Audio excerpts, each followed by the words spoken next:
जी जी, organisers कोशिश ये करते हैं कि पैसा बचा लें, सस्ते शायर बुलाएं, अच्छा। तो शायर भी सस्ते अच्छे और और स्पॉन्सर हाँ, बड़े। तो स्पॉन्सर्स बड़े और शायर सस्ते, हाँ, तो वो थोड़ा नहीं कॉर्पोरेट करना में चाहिए, चले क्योंकि गए हैं ना हमारा कुछ मकसद शायर, यहाँ पे कमर्शियल हो गए हैं। मुशायरा ऑर्गेनाइज करना है। जब आप मुशायरा ही ऑर्गेनाइज कर रहे हो तो आप सामीन को अच्छी चीज दो, सही उन बात है, शोरा हजरात को तरबियत या बुलाइए जो एक आला मेयार का कलाम कहते हैं और जिनकी अच्छी स्टैंडिंग है।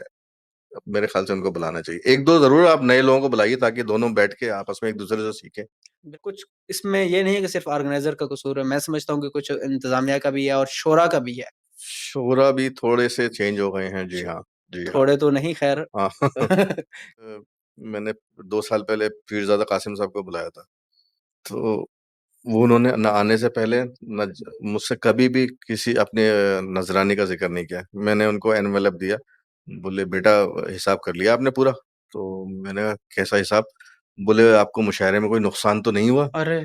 तो मैंने कहा अरे अल्लाह में अल्लाह की देखता हूँ मैं। तो बोले मेरी जो है नौकरी चल रही है, अच्छा। मुझे सरकार से बहुत पैसे मिलते हैं, ये रख लो अगर नुकसान हुआ हो। मैं तुम्हारे कहने पे आया हूँ, शौक में आया हूँ, अरे। शायरी मेरा पेशा नहीं।